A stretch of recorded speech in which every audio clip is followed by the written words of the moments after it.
Greetings, this is August 7th at 11 p.m. I'm going to provide you with a different sort of update. We're going to look at some satellite imagery over the last 7 days to see if we can get an indication of where that smoke will go. But first we're going to take a look at the statistics, and fair warning, we've lost some hectares and we've lost on the hotspot count. So I'll take a look at it. This is August 6th, about the same time yesterday, 23,256 hotspots, 131,954 hectares. Compare that to today, which was 24,559 hotspots and 133,120 hectares. Now keep in mind, this is not an official number, this is a satellite calculation.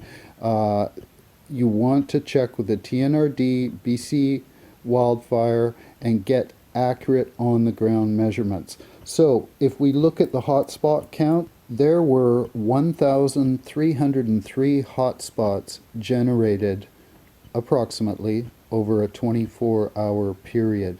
Now again, I'm going to suggest that a lot of that is patterning. That is the strategic use of fire to suppress fire. Now I'm going to look at the hectares. This is the sad part. We've lost 1,166 hectares according to unsubstantiated satellite data that we're looking at on the screen. So if we jump and look at the map as it was at 9:38 p.m. PST, that's Pacific Standard Time, there's an indication of the perimeter. And I'm suggesting that we've lost in the hectares by these little sparks that are coming out the perimeter that have to be dealt with. So let's jump in and look at an area. This is the north and northeast flank over the last 24-hour period, showing you all the hotspots. This is where the battle is on, and you can see there's randomness, there's patterning, and I have an idea which I'll throw at you in a few minutes. There is the 6 to 12-hour period. So those were the new hotspots generated between 12 and 6 hours ago. Now let's look at the hotspots generated in the last 6 hours up to 9:38 PST. That's them.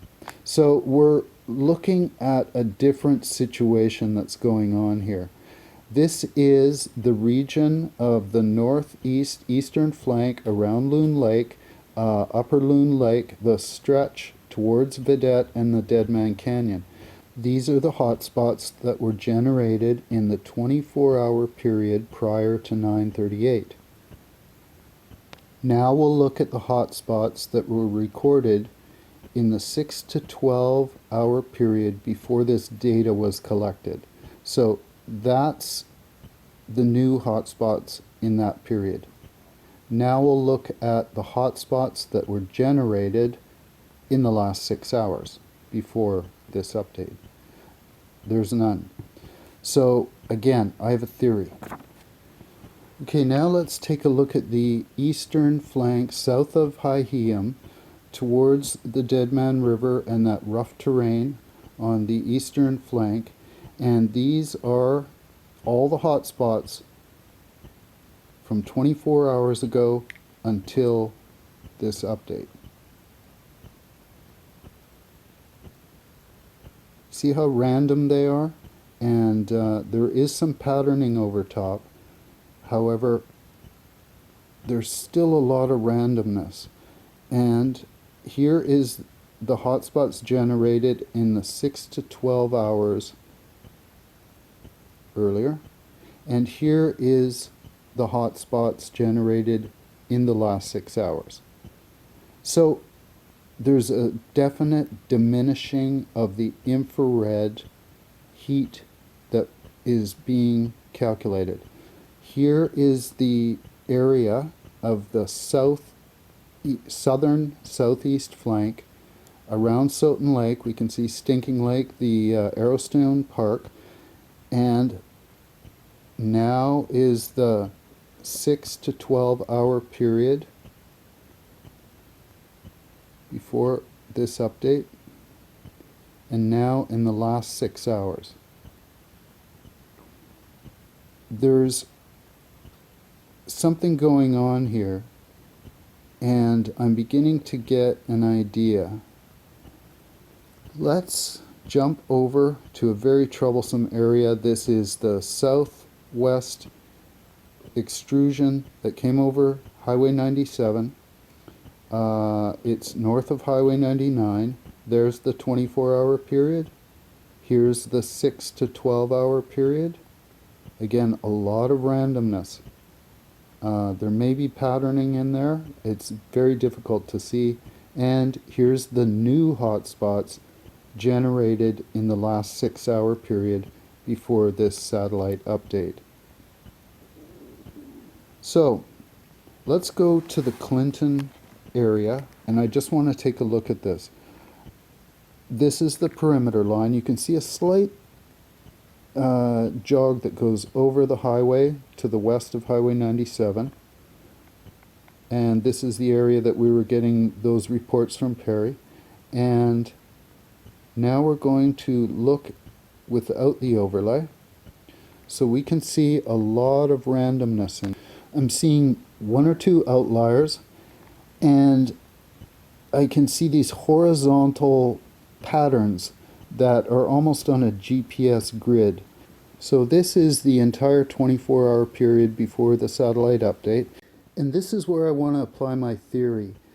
If you recall the last few videos, we've been talking with Perry down in 3 Mile, watching them control burn this area, and then he said it went out and has been kind of just smoldering, and they're putting it out with hoses at this stage and stirring it up and getting rid of it.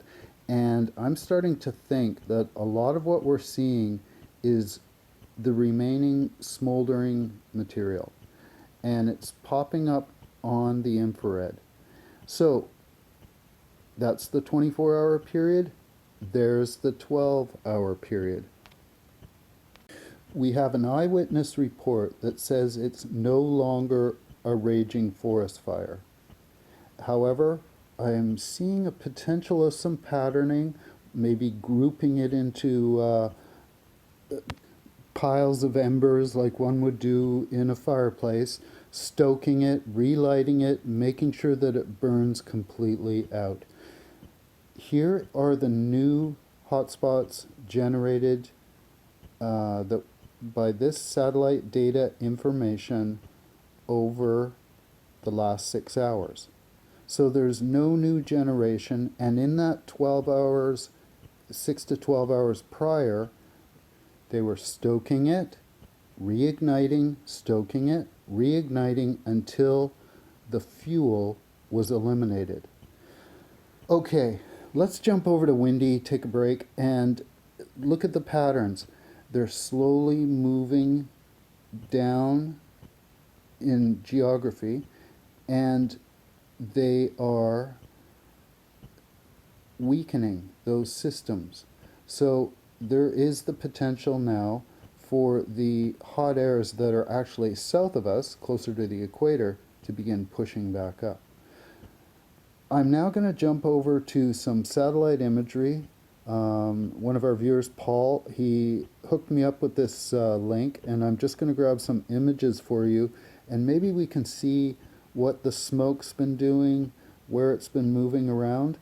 So we're going to go back in time to about a week ago, July 31st, and I'll leave about 6 seconds of screen, and we can see in animation where the smoke is going.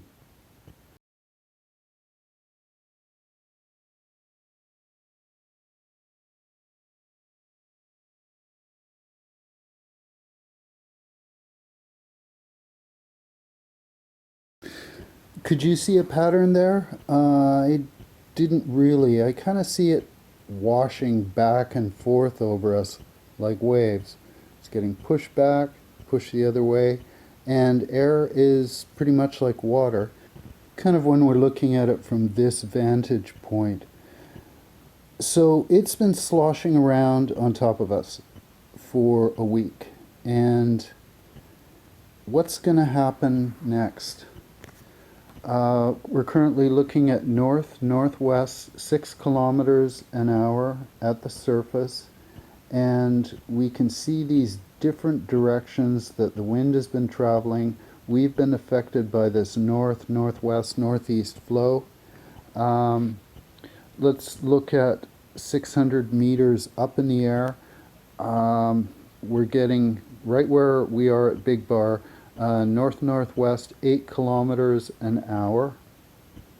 And in the future, we're looking at pretty much the same, this pattern of air sloshing back and forth over us until Friday. It's still indicated, let's call it noon Friday, wind shift, and increasing in velocity, 11, 12, 13 kilometers an hour, depending where you are, whether you're on the plateaus or you might have variation if you're down low in the valleys.